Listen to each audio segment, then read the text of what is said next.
با سلام. امروز میخوایم تبدیل فرمت های ویدیویی رو به فرمت های کوچیکتر و یا به فرمت های دیگه به شما در لینوکس آموزش بدیم. برای این کار ما نرم افزار PTV رو در نظر گرفتیم.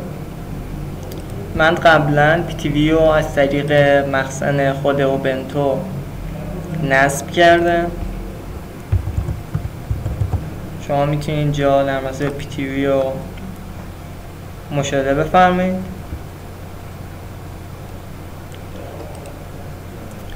من میخوام نرم افزار PTV رو اجرا بکنم. البته اینجا من در حالت اجرا دارمش. آیکونش رو شما میتونید ملاحظه بفرمایید. الان میبینید که من یه فایل آموزشی رو دارم به حجم کمتر تبدیل میکنم.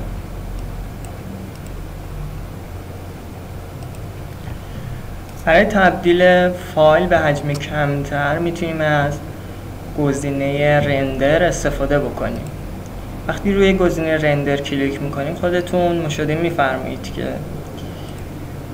مکان قرارگیری و سیو فایل رو نشون میده، نام خود فایل آموزشی رو نشون میده و فایلی که میخواد با اون پسوند به شما تحویل بده رو نشون میده. یعنی از اینجا هر پسوندی رو انتخاب کنیم ویدیوهایی که ما تحویل خواهد داد با این پسوند. اغلب ویدیوهایی که ما تو سایت قرار میدیم با فرمت وب ام هستش. فرمتیه که نسبت به کیفیتی که میده دارای حجم پایینه. اگه گزینه رندر رو کلیک بکنید شروع میکنه به تبدیل ویدیو به وب.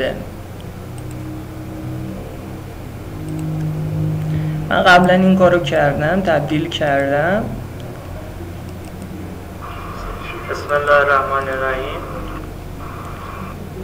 خودتون میبینید که شما آموزش قبلی ناله که در مورد افزایش سرعت تایپ در لینوکس بود و من برای شما اجرا کردم.